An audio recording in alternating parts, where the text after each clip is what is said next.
Beale Street. I've been on Beale Street before. Spent a little time at Silky O'Sullivan's joint, having a lot of fun, dancing up a storm. I loved it. Yeah, it was belly to belly in downtown Memphis last night, and now the crowd is beginning to file in here. As we wait for the walkouts, let's take a look at a couple of fights which represent key junctures in the careers of Lennox Lewis and Mike Tyson and raise both questions and perhaps answers about them. We'll start in Madison Square Garden in early summer of 1996 on a night when Bobby Chez fought Evander Holyfield, and then in the main event on that card, Lennox Lewis fought a tough 10-round battle with Ray Mercer, ultimately won on a razor-thin split decision by Lewis. And Bobby, a lot of people thought this fight showed Lewis's vulnerability against a really tough guy, but others saw it as a mark of his ability to respond under pressure.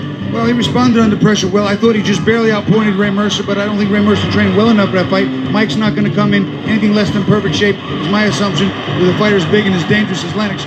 But Mercer rocked him regularly, and that says something because we still believe Mike is the hardest puncher, even harder than Ray. This was a fight in which Lewis's delicate chin was tested and weathered the storm. Is Mercer a big puncher? I'll tell you what, I was sparring with Ray once, 18-ounce gloves and a headgear. I thought a piece of cement fell out of the ceiling, Jim. He does hit hard, but I was lucky enough to recover well, but he really does punch well.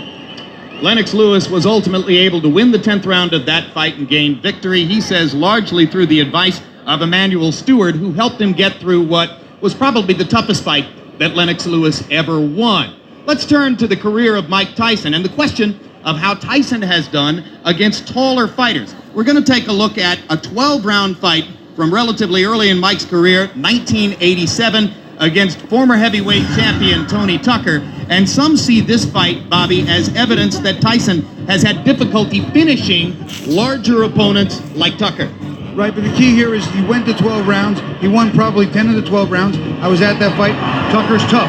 Tougher than Lewis, probably. Not as good a boxer, not as good as a puncher, but probably tougher than Lewis. He took some tremendous shots. He never really staggered, never really went down. But Mike was there throwing for the full 12 rounds. That's the key.